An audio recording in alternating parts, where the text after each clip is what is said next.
નમસ્કાર મિત્રો, carboxylic acid RCOOH સમૂહની પ્રક્રિયાઓ તો ચાર પ્રકારે થાય. પહેલો પ્રકાર છે OH બંધના ખનનની પ્રક્રિયા. OH બંધનું ખંડન ક્યારે થાય? સક્રિય ધાતુ સાથે પ્રક્રિયા થાય ત્યારે, પ્રબળ બેઝ કે નિર્બળ બેઝ સાથે પ્રક્રિયા થાય ત્યારે, પાણી સાથે પ્રક્રિયા થાય ત્યારે આ OH બંધનું ખંડન થશે અને તેથી તેનો એસિડિક ગુણધર્મ પુરવાર થશે. આ ત્રણ રિએક્શનો મેં અગાઉ વિડિયોમાં મોકલી આપ્યો છે અને તેના આધારે આપણે એસિડિક ગુણધર્મની પ્રબળતાનો ક્રમ એ પણ મેં સમજાવ્યું. અગત્યનો હતો એ અગત્યના જીનીટના પ્રશ્નો હતા એટલે મિત્રો તૈયાર કરજો. ત્યાર પછી CO બંધના ખંડનની એટલે અહીંથી એટલે કે OH દૂર થાય, અહીંથી બંધ તૂટે તો એના ખંડનની પ્રક્રિયાઓ ચાર: એસ્ટરીકરણ, એનહાઇડ્રાઇડ બનાવવું, PCl5 PCl3 કે થાયોનિક ક્લોરાઇડ સાથેની પ્રક્રિયા અથવા એમોનિયા સાથેની પ્રક્રિયામાં OH સમૂહ દૂર થાય છે એટલે કે CO બંધનું ખંડન થાય છે. આમ CO બંધના ખંડનની પ્રક્રિયા ચાર. આ ઉપરાંત આખા COOH સમૂહની પણ પ્રક્રિયા થાય, આખા કાર્બોક્સિલિક એસિડની પ્રક્રિયા થાય અને એ મિત્રો બે પ્રકારે છે. એક રિડક્શન પણ થાય, એક ડીકાર્બોક્સિલેશન પણ થાય. આ ઉપરાંત આ કાર્બોક્સિલિક એસિડ સમૂહ સાથે કોઈ હાઇડ્રોકાર્બન જોડાયેલો હોય, એ હાઇડ્રોકાર્બનની પણ પ્રક્રિયાઓ થાય.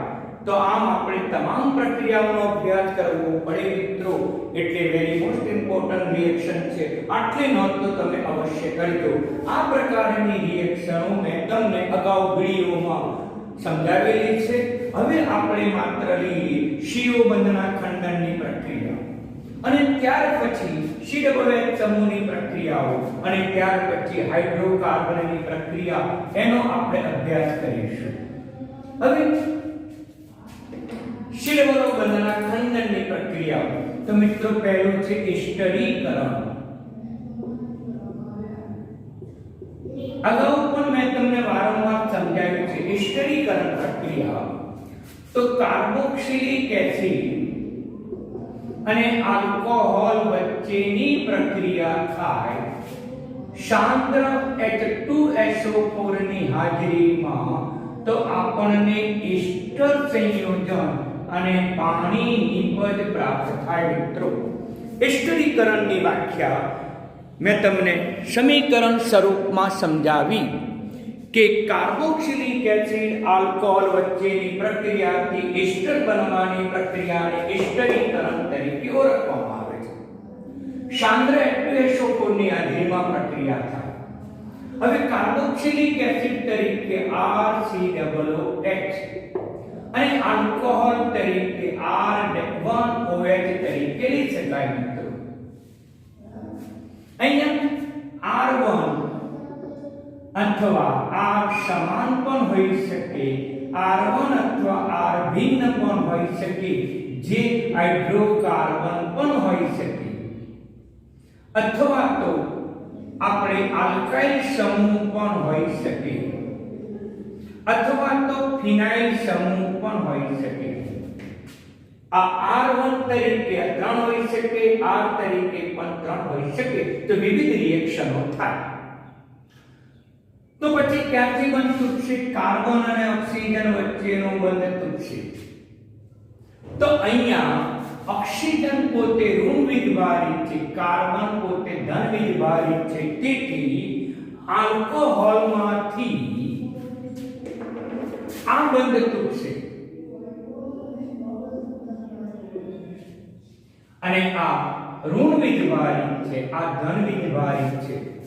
આ ઋણ વીજભારિત આલ્કોક્સાઇડ ઉદ્ભવશે, આલ્કોક્સાઇડ, અને આ આલ્કોક્સાઇડ એક કાર્બોનિલ કાર્બન સાથે જોડાઈ જશે. પરિણામે નિપજ બનશે RC1 વત્તા પાણી છૂટું પડશે.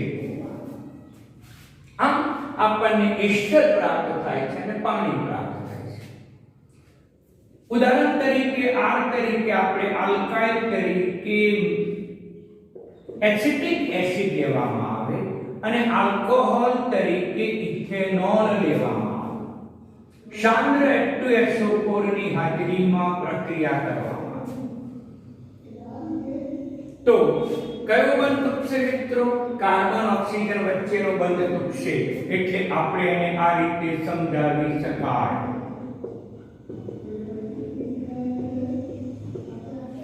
અહીંથી બંધ તૂટશે. આ ઓક્સિજન અંશતઃ ઋણ વીજભારી, કાર્બન અંશતઃ ધન વીજભારી. અહીંયા અગાઉ સમજાવ્યા મુજબ કાર્બન અંશતઃ ધન વીજભારી છે માટે આ આલ્કોક્સાઇડ બે કાર્બન છે એટલે કહીશું ઇથોક્સાઇડ. આ ઇથોક્સાઇડ નો ઓક્સિજન આ કાર્બોનિલ કાર્બન સાથે જોડાઈ જશે અને ઓક્સિજન સાથે C2H5 જોડાઈ જશે વત્તા H2. આમ આપણને એસ્ટર સંયોજન પ્રાપ્ત થાય. આ રીતે પણ લખવું હોય તો લખી શકાય. આનું નામકરણ IUPAC પાછળ ધરાવતા આલ્કાઇલ સમૂહનું નામ પહેલા લેવામાં આવે એટલે ઇથાઇલ. બાકીના ભાગમાં રહેલા કાર્બન સંખ્યા દર્શાવતો હાઇડ્રોકાર્બન અથવા આલ્કેન ઇથેન. એસ્ટર છે એટલે OH પ્રત્યય આવે એટલે ઇથેનોએટ નામ બનશે. એ જ પ્રમાણે એરોમેટિક પણ લઈ શકાય. એરોમેટિક કાર્બોક્સિલિક એસિડ લઈએ. એની મિથેનોલ સાથે પ્રક્રિયા કરીશું સાંદ્ર H2SO4 ની હાજરીમાં. સાંદ્ર H2SO4 ની હાજરીમાં અહીંથી બંધ તૂટે. મિત્રો આપણે અહીંથી બંધ તૂટે રિએક્શન સીધી લખી નાખીશું. ઓક્સિજન કાર્બોનિલ સાથે જોડાશે અને એને પરિણામે આપણને આ પ્રકારની નિપજ પ્રાપ્ત થાય વત્તા પાણી. આનું નામ છે મિથાઇલ. પહેલો આપણે આલ્કાઇલ સમૂહનો ઉલ્લેખ કરવો પડે. મિથાઇલ પછી નામ બનશે બેન્ઝોએટ. આનું નામ થશે મિથાઇલ બેન્ઝ વત્તા OH મિથાઇલ બેન્ઝોએટ. તો આ એસ્ટરીકરણ પ્રક્રિયાની પહેલી વ્યાખ્યા એસિડ અને આલ્કોહોલ વચ્ચેની પ્રક્રિયા સાંદ્ર સલ્ફ્યુરિક એસિડની હાજરીમાં કરવામાં આવે તો આપણને એસ્ટર પ્રાપ્ત થાય. આ પ્રક્રિયાને એસ્ટરીકરણ તરીકે ઓળખવામાં આવે. અહીંયા R1 અને R1 તરીકે ગમે તે આલ્કાઇલ, ફિનાઇલ કે હાઇડ્રોકાર્બન લેવામાં આવે તો વિવિધ પ્રકારના સમીકરણો આપણને પ્રાપ્ત થાય. હવે અગત્યનું છે બરાબર ધ્યાન આપો. MCQ માટે અગત્યનું છે પહેલું કે આ એસ્ટરની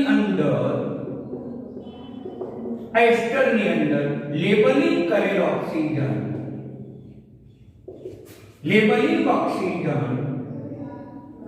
એ કયા પદાર્થનો ભાગ છે? લેબલિંગ કરેલો ઓક્સિજન ડોન અથવા તો આપણે એની ઉપર લેબલ કર્યું. આ લેબલ કરેલો ઓક્સિજન એ કયા પદાર્થનો ભાગ છે? તો પહેલો લઈએ એસિડ, બીજો લઈએ આલ્કોહોલ, સી લઈએ પાણી અને ડી લઈએ A અને B બંને. તો મિત્રો જવાબ બરાબર સમજી લો. અહીંયા CO બંધ તૂટે છે અને એક કાર્બોનિલ કાર્બન સાથે ઓક્સિજન જોડાય છે. ઓક્સિજન કોનો હશે? એટલે કે આ લેબલિંગ કરેલો ઓક્સિજન એ કોનો હશે? તો મિત્રો આલ્કોહોલનો હશે. બરાબર ધ્યાનમાં રાખજો. આ નીટમાં આ પ્રશ્ન પૂછાઈ ગયો છે. આમ જ્યારે એસ્ટરીકરણ પ્રક્રિયામાં સિંગલ બંધથી જોડાયેલો ઓક્સિજન એ આલ્કોહોલનો ઓક્સિજન છે, જ્યારે દ્વિબંધથી જોડાયેલો ઓક્સિજન એ એસિડનો ઓક્સિજન છે. દ્વિબંધથી બનતો ઓક્સિજન એસિડનો ભાગ છે, જ્યારે સિંગલ બોન્ડથી બનતો ઓક્સિજન એ આલ્કોહોલનો ભાગ છે એટલે મિત્રો જવાબ આવશે એટલે બરાબર તમે ધ્યાનમાં રાખજો. હવે આપણે બીજો પ્રશ્ન લઈએ. બીજો પ્રશ્ન કે એસ્ટર વત્તા પાણી એનું મંદ સલ્ફ્યુરિક એસિડ સાથે પ્રક્રિયા કરવામાં આવે. મંદ સલ્ફ્યુરિક એસિડ સાથે એટલે એસ્ટર લઈએ. આ એસ્ટર એની પાણી સાથે પ્રક્રિયા કરવામાં આવે. મિત્રો અહીંથી બંધ તૂટશે. આ ઋણ આયન છે, આ ધન એટલે આ ઋણ છે એની સાથે H જોડાશે અને એની સાથે OH જોડાશે. પરિણામે આપણને કાર્બોક્સિલિક એસિડ અને આલ્કોહોલ નિપજ પ્રાપ્ત થશે. આ મંદ સલ્ફ્યુરિક એસિડ સાથે આના કરતા વિરુદ્ધ પ્રક્રિયા છે. આ પ્રક્રિયાનું નામ છે એસ્ટરનું જળ વિભાજન. એસ્ટરીકરણની વિરુદ્ધ પ્રક્રિયાનું નામ તો કે જળ વિભાજન. એસ્ટરના જળ વિભાજનની વિરુદ્ધ પ્રક્રિયાનું નામ તો કે સાંદ્ર H2SO4. એટલે આપણે આ પ્રક્રિયાને આ રીતે પણ લખી શકીએ. જો જળ વિભાજન કરવું હોય તો મંદ H2SO4 અને જો સાંદ્ર H2SO4 લેવામાં આવે તો વિરુદ્ધ પ્રક્રિયા થાય. આમ એસ્ટરનું જળ વિભાજન અને એસ્ટરીકરણ એકબીજાની વિરુદ્ધ પ્રક્રિયા છે. આ વસ્તુ પણ તમે MCQ માં બરાબર ધ્યાનમાં રાખજો. હવે બીજી રિએક્શન લઈએ. એનહાઇડ્રાઇડ બનાવવું. એનહાઇડ્રાઇડ નો અર્થ થાય પાણી વગરનું સંયોજન. એને આપણે કહીશું એનહાઇડ્રાઇડ બનાવવું. એનહાઇડ્રાઇડ બનાવવું. આનો અર્થ શું થશે? પાણી વગરનું સંયોજન. પાણી દૂર કરીને જે સંયોજન બને એને એનહાઇડ્રાઇડ કહેવામાં આવે. આમ સંયોજન છે એ સંયોજનને પાણી દૂર કરવામાં આવે. સંયોજનમાંથી પાણી દૂર કરતા મળતું સંયોજન એને આપણે એનહાઇડ્રાઇડ સંયોજન અથવા એનહાઇડ્રસ સંયોજન તરીકે ઓળખવામાં આવે. એનહાઇડ્રસ સંયોજન પાણી વગરનું સંયોજન અને એનહાઇડ્રસ સંયોજન કહેવાય અને એ પ્રક્રિયાને એનહાઇડ્રાઇડ બનાવવું કહી શકાય. સામાન્ય રીતે સાંદ્ર સલ્ફ્યુરિક એસિડ જે છે, સાંદ્ર સલ્ફ્યુરિક એસિડ H2SO4 અથવા તો ફોસ્ફરસ પેન્ટોક્સાઇડ એ ભેજ શોષક છે, પ્રબળ ભેજ શોષક છે અને એ પાણીનું શોષણ કરે છે. તેથી પદાર્થની આ બે સાથે પ્રક્રિયા કરવામાં આવે તો પદાર્થમાં રહેલું પાણી દૂર થાય છે. જે સંયોજન બને એને એનહાઇડ્રસ સંયોજન કહેવાય અને એ પ્રક્રિયાને એનહાઇડ્રાઇડ બનાવવું કેમ કહી શકાય. તો કાર્બોક્સિલિક એસિડનું બંધારણ આપણે આ બીજો પણ કાર્બોક્સિલિક એસિડ લેવામાં આવે જે આના કરતા આપણે ઉલટો લખીશું.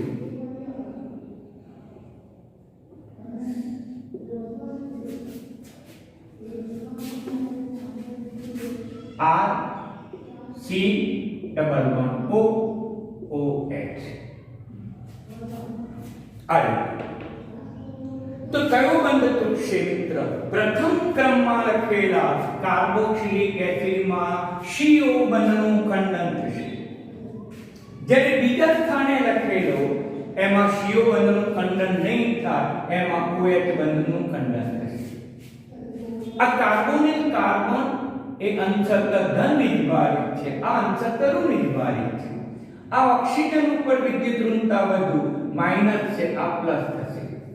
માટે આ ઋણ નિર્ભારિત ઓક્સિજન એ કાર્બોનિલ કાર્બન સાથે જોડાઈ જાય છે અને પરિણામે આપણને એનહાઇડ્રસ નિપજ પ્રાપ્ત થાય છે.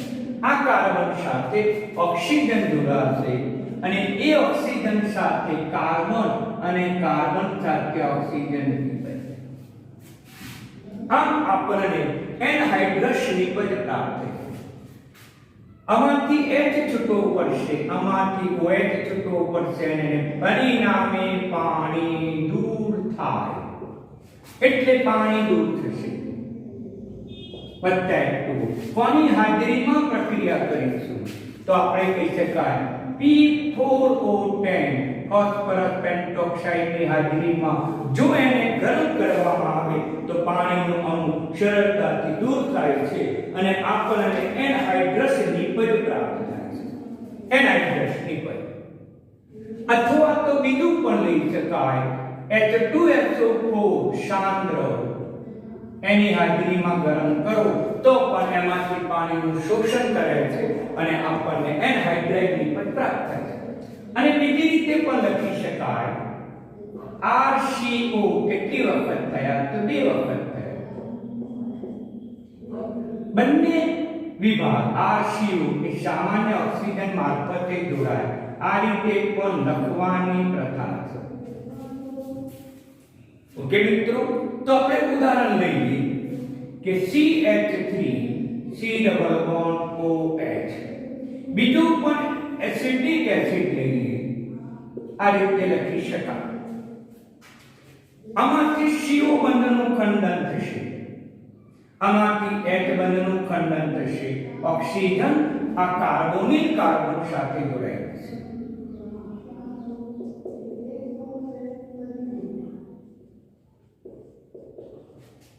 આ કાર્બન અને આ કાર્બન એક ઓક્સિજન મારફતે જોડાય છે. -H2 અને આ રીતે પણ લખાય CH3CO2. આ રીતે પણ લખાય. આનું નામ છે એસિટિક એસિડ. તો પછી એનું નામ શું બનશે? Acetic anhydride.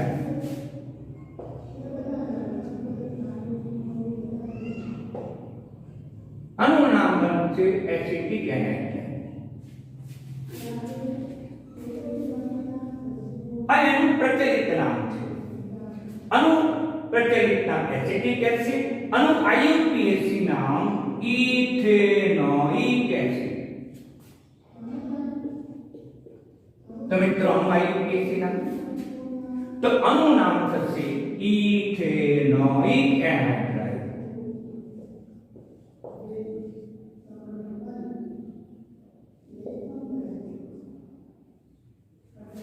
બરાબર સમજી લો.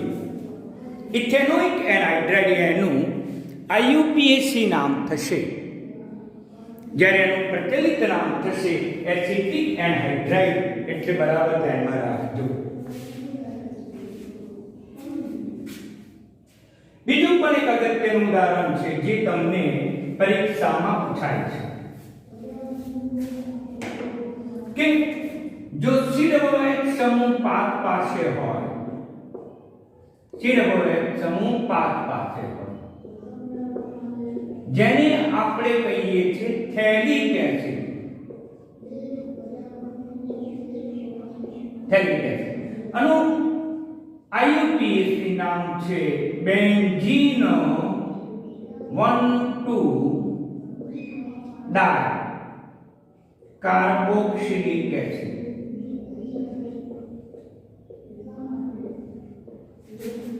એને સિમ્પલ જો ગરમ કરવામાં આવે તો પણ પાણીનો અણુ દૂર થાય છે. અહીંથી બંધ તૂટે છે, અહીંથી બંધ તૂટે છે. આનો ઓક્સિજન આની સાથે જોડાય છે, પાણીનો અણુ દૂર થાય છે અને પરિણામે આ પ્રકારની નિપજ આપણને પ્રાપ્ત થશે. આનું નામ છે થેલિક. તો આનું નામ થશે થેલિક એનહાઇડ્રાઇડ.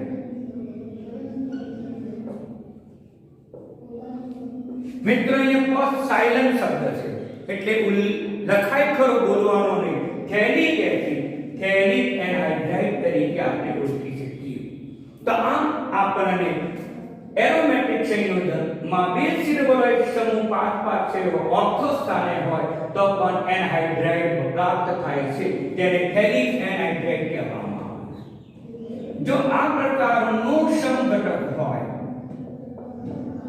એને ગરમ કરો તો મિત્રો નિપજ આપતી નથી, કારણ કે COH સમૂહ એકબીજાથી દૂર છે. આનું નામ છે આઇસોથેલિક એસિડ. IUPAC નામ બેન્ઝીન 1,3 ડાયકાર્બોક્સિલિક એસિડ, જે મેં તમને અગાઉ સમજાવ્યું છે. હવે આ પદાર્થ લઈ જેનું નામ છે તરફથલિક એસિડ, પ્રચલિત નામ તરફથલિક એસિડ. IUPAC નામ બેન્ઝીન 1,4 ડાયકાર્બોક્સિલિક એસિડ. એને જો ગરમ કરવામાં આવે તો પણ એનહાઇડ્રાઇડ બનતો નથી. માટે બે COH સમૂહ 5 પાસે ધરાવતો થેલિક એસિડમાંથી એનહાઇડ્રાઇડ બને છે. આઇસોથેલિક એસિડ કે તરફથલિક એસિડમાંથી એનહાઇડ્રાઇડ બની શકતો નથી. મિત્રો બરાબર ધ્યાન આપજો. એટલે એનહાઇડ્રાઇડ ની પણ મેં અહીંયા ચર્ચા કરી. એનહાઇડ્રાઇડ. હવે ત્રીજી પ્રક્રિયા, એ તો સિમ્પલ પ્રક્રિયા છે જે આપણે આલ્કોહોલ માં પણ શીખી ગયા છીએ. તે જ પ્રકારે અહીંયા કાર્બોક્સિલિક એસિડની PCl5 PCl3 અથવા તો થાયોનિલ ક્લોરાઇડ સાથે પ્રક્રિયા.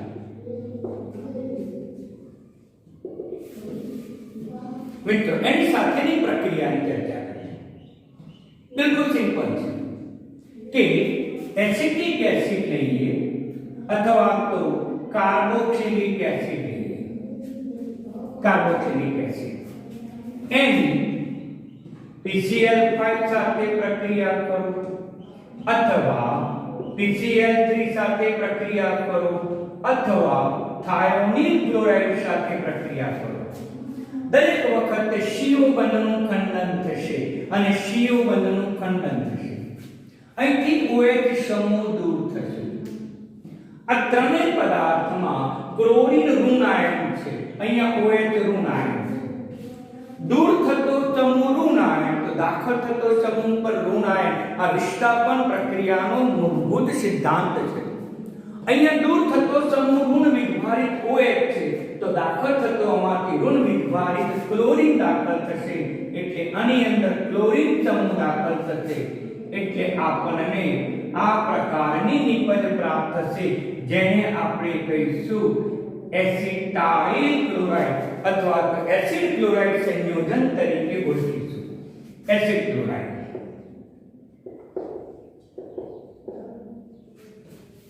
Acid chloride. ઓકે મિત્રો, બરાબર સમજી લો. હવે ઉદાહરણ તરીકે લઈએ, R તરીકે ગમે તે હાઇડ્રોકાર્બન આલ્કાઇલ સમૂહ હોઈ શકે. અહીંયા R તરીકે આપણે CH3 લઈએ, COOH એની PCl5 સાથે પ્રક્રિયા કરવામાં આવે. અહીંથી બંધ તૂટે સરળતા ખાતર. આનું આ જ છે. અહીંયા મેં બંધારણ સ્પષ્ટ લખ્યું છે, અહીંયા બંધારણ સ્પષ્ટ લખ્યું નથી, પણ અહીંયા ઓક્સિજન ઓક્સિજન વચ્ચેનો બંધ તૂટતો નથી, કાર્બન ઓક્સિજન વચ્ચેનો બંધ તૂટે છે એવું અર્થઘટન કરવાનું. પણ તો સીધી રિએક્શન લખતા સમજાવું તો CH3 COCl. હવે અહીંથી ઓક્સિજન છૂટવો પડશે, હાઇડ્રોજન છૂટવો પડશે. હાઇડ્રોજન એ ક્લોરીન સાથે જોડાઈને HCl બનાવશે. ફોસ્ફરસ સાથે ઓક્સિજન જોડાશે. 3 ને 4 ને 5 ક્લોરીન થઈ ગયું. અગાઉ પણ આ રિએક્શન સમજાઈ હતી આલ્કોહોલની હાજરીમાં. આનું નામ કેટલા? 2 કાર્બન અને 2 કાર્બન ધરાવતું પ્રચલિત નામ એસિટિક એસિડ. એટલે આનું નામ બનશે એસિટાઇલ ક્લોરાઇડ. એનું પ્રચલિત નામ. IUPAC નામ શું થશે? કેટલા કાર્બન છે? તો કે 2 કાર્બન છે અને 2 કાર્બન ધરાવતો હાઇડ્રોકાર્બન. આલ્કેન નું નામ છે ઇથેનોલ. એટલે ઇથેનોઇલ ક્લોરાઇડ એ એનું IUPAC નામ છે. કૌંસમાં લખેલા એ સામાન્ય નામ છે, કૌંસ વગર લખેલા એ IUPAC નામ છે. બરાબર સમજી લે. હવે આપણે 3 કાર્બન ધરાવતો એસિડ લઈએ, PCl3 સાથે પ્રક્રિયા કરે. અહીંથી બંધ તૂટે મિત્રો, Cl જોડાઈ જશે.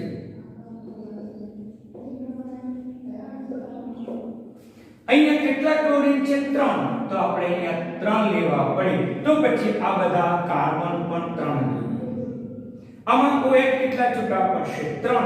અને 3 OH એ ફોસ્ફરસ સાથે પ્રક્રિયા કરીને H3PO3 બનાવશે. આનું IUPAC નામ 3 કાર્બન છે અને 3 કાર્બન એટલે પ્રોપેનોઇલ ક્લોરાઇડ કહી શકાય. આમ R ની કિંમત તમે બદલતા જાઓ. જો તમે R ની કિંમત તરીકે ફિનાઇલ સમૂહ લો તો પણ લઈ શકાય. એની થાયોનિલ ક્લોરાઇડ સાથે પ્રક્રિયા કરો. અહીંયા મેં ફક્ત R જ બદલ્યા છે. એક વખત મિથાઇલ લીધું, એક વખત ઇથાઇલ લીધું, એક વખત ફિનાઇલ કે બેન્ઝીન ચક્ર લીધું. તો મિત્રો અહીંથી બંધ તૂટે. ઓક્સિજન નો બંધ તૂટતો નથી, કાર્બન ઓક્સિજન વચ્ચેનો બંધ તૂટે છે અને એની આ રિએક્શન છે. એટલે આપણે બેન્ઝીન ચક્રની સાથે આપણે CO અને એની સાથે Cl અને SO2 છૂટવો પડે. એક ઓક્સિજન આ SO સાથે SO2 હાઇડ્રોજન અને ક્લોરીન સાથે જોડાય એટલે HCl. આનું નામ છે બેન્ઝોઇલ ક્લોરાઇડ.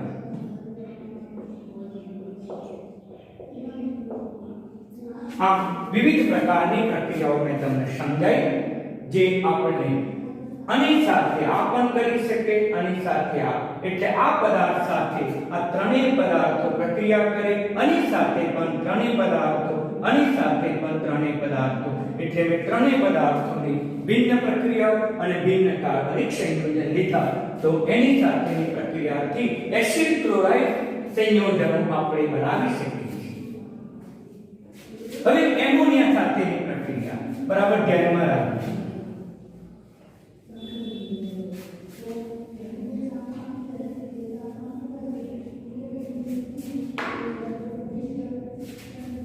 Na3 સાથેની પ્રક્રિયા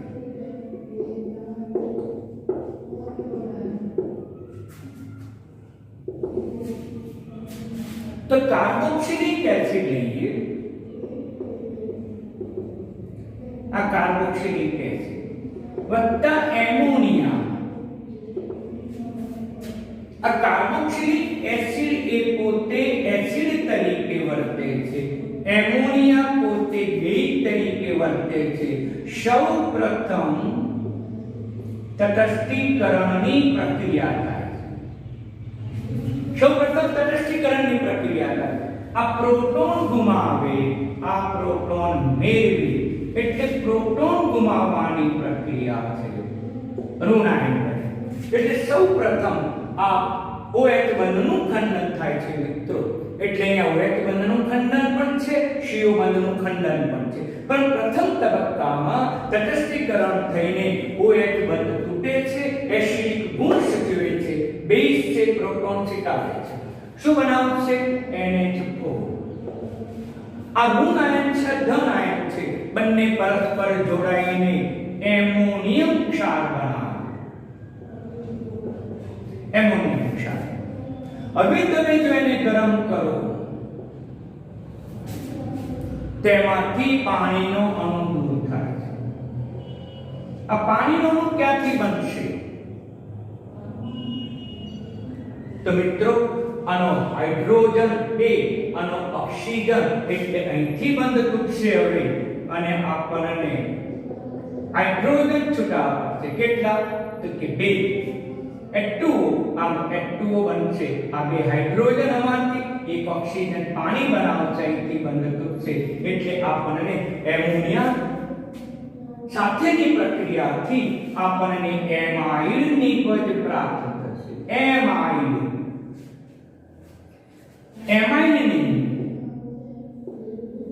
એમાઇડ એટલે NH2 સમૂહ. દાખલા તરીકે RNH2 તો બધા એમાઇડ સંયોજન કહેવાય. તો આ એમાઇડ છે. CONH2 સમૂહ એમાઇડ બને. આ એમોનિયા સાથેની પ્રક્રિયાથી આપણને એમાઇડ મળે. સીધી રિએક્શન લખવી હોય તો લખી શકાય R C11OH વત્તા NH3. આ NH3 ના આપણે ભાગ પાડીશું. NH2 ભાગ પાડી શકાય. અહીંથી બંધ તૂટે છે અને અહીંથી બંધ તૂટે છે. આ નાઇટ્રોજન ઉપર વિદ્યુત ઋણતા વધુ છે. આ કાર્બોનિલ કાર્બન ધન વિધવા વીજભારિત છે એટલે ઋણ વીજભારિત નાઇટ્રોજન કાર્બન સાથે જોડાશે અને આમ CO સાથે NH2 જોડાશે. પાણીનો અણુ દૂર થશે, અણુ OH અને એમોનિયાનો H વચ્ચે પ્રક્રિયા થઈ આપણને પાણીનો અણુ દૂર થશે અને આમ આપણને સીધું એમાઇડ સંયોજન નિપજ આપણને પ્રાપ્ત થાય છે. એટલે મિત્રો બરાબર ધ્યાનમાં રાખજો. એક જ તબક્કામાં લખ્યું હોય તો લખી શકાય, બે તબક્કામાં લખ્યું તો લખી શકાય. અગત્યનું MCQ કે એમોનિયા સાથેની પ્રક્રિયામાં OH બંધનું પણ ખંડન થાય છે, CO બંધનું પણ ખંડન થાય. આ રિએક્શન એવી છે કે જેમાં CO બંધનું ખંડન અને OH બંધના ખંડનની એક સાથે થતી પ્રક્રિયા છે. હવે આપણે એસિટિક એસિડ લઈએ. એસિટિક એસિડની એમોનિયા સાથે પ્રક્રિયા. આ પ્રોટોન દાતા છે, આ પ્રોટોન ગ્રાહી છે એટલે સૌપ્રથમ તટસ્થીકરણની પ્રક્રિયા થઈને CH3COO ઋણ આયન અને NH4+ બનશે. આ બંને ક્ષાર બનાવશે જોડાઈને અને આનું નામ છે એમોનિયમ એસિટેટ અથવા તો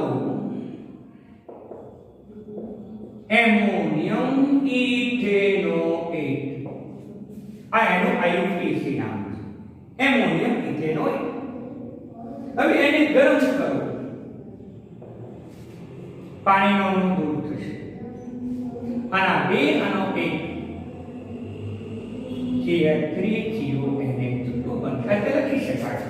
આ મેં બંધારણ છૂટું પાડ્યું, અહીંયા મેં બધા બંધારણો છૂટા પાડ્યા નથી. અહીંયા બંધ રચના બતાવી, સીધું સંયોજન લખાયું. બે કાર્બન છે અને બે કાર્બન ધરાવતો આલ્કેન ઇથેનેમાઇડ. આનું નામ છે ઇથેનેમાઇડ. પ્રચલિત નામ છે એસિટિક એસિડ એટલે એસિટિક એસિડ માંથી બનતો પદાર્થ એસિટેમાઇડ અને કહીશું એસિટેટ. એટલે મિત્રો આ રીતે પણ લખી શકાય. બરાબર તમે ધ્યાનમાં રાખજો. હવે એરોમેટિક લઈએ. R તરીકે CH3 લીધું એટલે એલિફેટિક બને.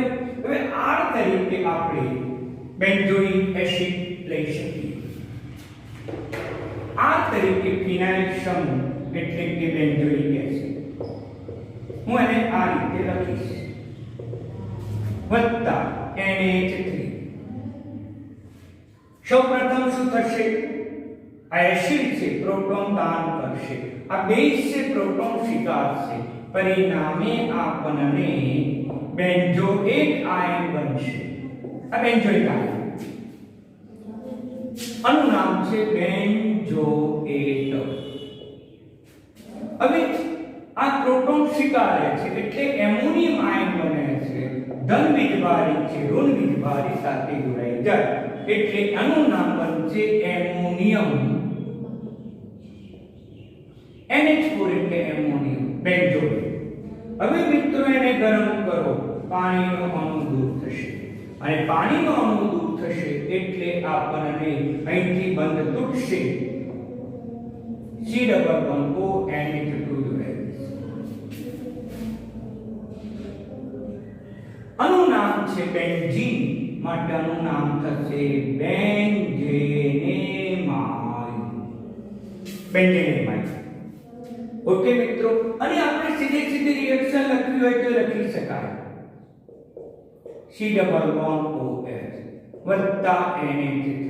એને ગરમ કરો તો પાણીનો અણુ દૂર થશે. પાણીનો અણુ બનશે કઈ રીતે? મેં અગાઉ સમજાવ્યા મુજબ આ NH3 ને આપણે આ રીતે લખી શકીએ.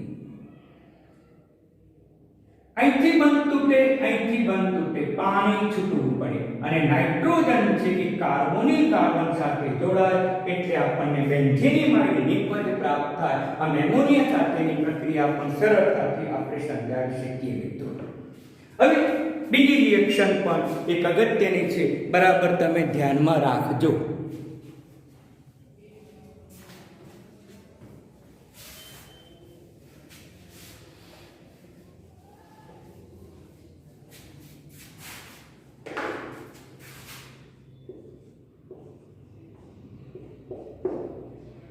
C=OH. આનું નામ છે થેલિક એસિડ મિત્રો. અને થેલિક એસિડ સાથેની આ પ્રક્રિયા છે વત્તા NH3 કેટલા મોલ 2 મોલ આ એસિડ છે પ્રોટોનનું દાન કરશે આ પણ એસિડ છે પ્રોટોનનું દાન કરશે અને તેને પરિણામે COONH4 અહીંયા બે એસિડ સમૂહ હતા અગાઉની રિએક્શનમાં એક જ હતો એટલે આ પ્લસ થઈ જશે આ માઈનસ થશે આનું નામ છે થેલેટ પરંતુ એમોનિયમ જોડાયો એટલે એમોનિયમ થેલેટ હવે એ એમોનિયમ થેલેટને ગરમ કરવામાં આવે તેમાંથી પાણીનો અણુ દૂર થશે અને એ પાણીનો અણુ ક્યાંથી દૂર થશે એક આ સમૂહમાંથી અને એક આ સમૂહમાંથી પરિણામે આપણને આ પ્રકારની નિપજ પ્રાપ્ત થશે જે અગાઉ એક કાર્બોક્સિલિક સમૂહ માટે સમજાયું હતું અહીંયા આપણે બે કાર્બોક્સિલિક સમૂહ માટે આવશે એટલે બરાબર ધ્યાનમાં રાખજો આનું નામ થશે થેલેમાઇડ એમાઇડ સમૂહ છે થેલેમાઇડ એમાઇડ હવે જો એને વધુ ગરમ કરવામાં આવે કે એમોનિયા વાયુ છૂટો પડે છે ક્યાંથી એમોનિયા વાયુ બનશે એ તમને સમજાવું તો આપણે NH2 ના ભાગ પાડીએ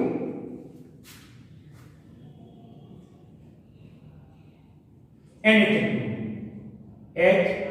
H અને H ઉપર લખું છું અહીંયા H અહીંયા લખું છું અહીંથી બંધ તૂટશે અહીંથી બંધ તૂટશે આમાંથી બની ગયો એમોનિયા એટલે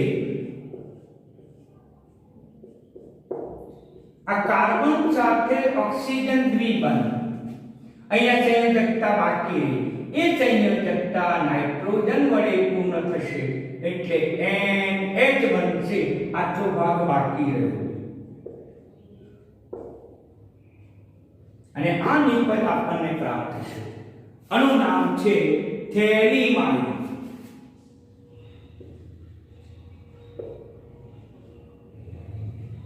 આ થેલેમાઇડ છે એટલે તમે નામકરણમાં થોડું ધ્યાન રાખજો આ પરિવર્તન માટે મોસ્ટ ઇમ્પોર્ટન્ટ છે મિત્રો એટલે અહીંયા બે ક્રિયાશીલ સમૂહની એમોનિયા સાથેની પ્રક્રિયા બતાવી અને બે ક્રિયાશીલ સમૂહ સાથે એમોનિયા જોડાઈને એમોનિયમ ક્ષાર બનાવે એમોનિયમ થેલેટ એને ગરમ કરો પાણીનો અણુ અગાઉ એક સમૂહ માટે અને બે સમૂહ માટે પાણીનો અણુ દૂર થયો એને વધુ ગરમ કરો તો એમોનિયા દૂર થાય અને એ એમોનિયા કઈ રીતે દૂર થાય નાઇટ્રોજન હાઇડ્રોજન આ નાઇટ્રોજન એક હાઇડ્રોજન આ ત્રણેય હાઇડ્રોજન એ નાઇટ્રોજન સાથે જોડાઈને NH3 દૂર થશે જે મેં અહીંયા પણ લખ્યું પરિણામે થેલિમાઇડ નિપજ પ્રાપ્ત થશે એટલે મિત્રો શિયુ બંધના પ્રક્રિયા એ ખૂબ જ અગત્યની હતી જે મેં તમને આજે ઉદાહરણ સહિત સમજાવી ધન્યવાદ